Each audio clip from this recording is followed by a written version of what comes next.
আসসালামু আলাইকুম রহমতুল্লাহ। আজকের ভিডিওর বিষয়টা একটু অন্যরকম।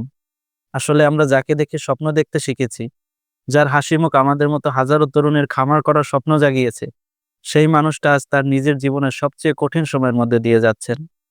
হ্যাঁ, আমি বলছি বিসমিল্লাহ একজন সাইব ভাইয়ের কথা, যে হাসি মুখের আড়ালে এতদিন কতটা কষ্ট এবং কতটা কঠিন সময় পার করছেন, তা আমরা কোনোভাবেই উপলব্ধি করতে পারিনি।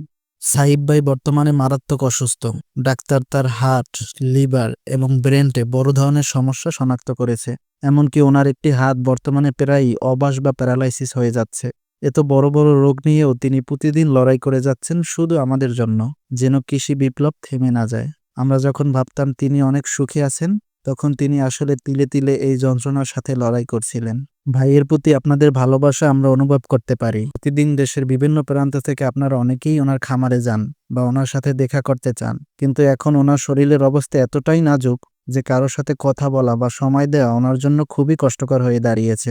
অনলাইন ব্যবসা টিকিয়ে রাখতে তিনি বাধ্য হয়েই ভিডিও করছেন, কিন্তু শরীর আর সায় দিচ্ছে না। তাই আপনাদের কাছে অনুরোধ করছি, দয়া করে এই সময় সরাসরি ওনার বাড়িতে গিয়ে ওনাকে বা ওনার পরিবারকে বিব্রত করবেন না। এই সময় ওনার ভীষণ বিশ্রামের প্রয়োজন। আসুন আমরা যে যেখানে আছি সকলেই প্রাণ ভরে সাহিব ভাইয়ের জন্য দোয়া করি। আল্লাহ পাক রব্বুল আলামিন যাতে তাকে দ্রুত সুস্থতা দান করেন এবং আবার সেই হাসি মুখে আমাদের মাঝে ফিরিয়ে আনেন। সকলেই এই ভিডিওটি শেয়ার করবেন যাতে এই তথ্যটি সকলে জানতে পারে এবং সাহিব ভাইয়ের জন্য দোয়া করতে পারে। আসসালামু আলাইকুম রহমতুল্লাহ।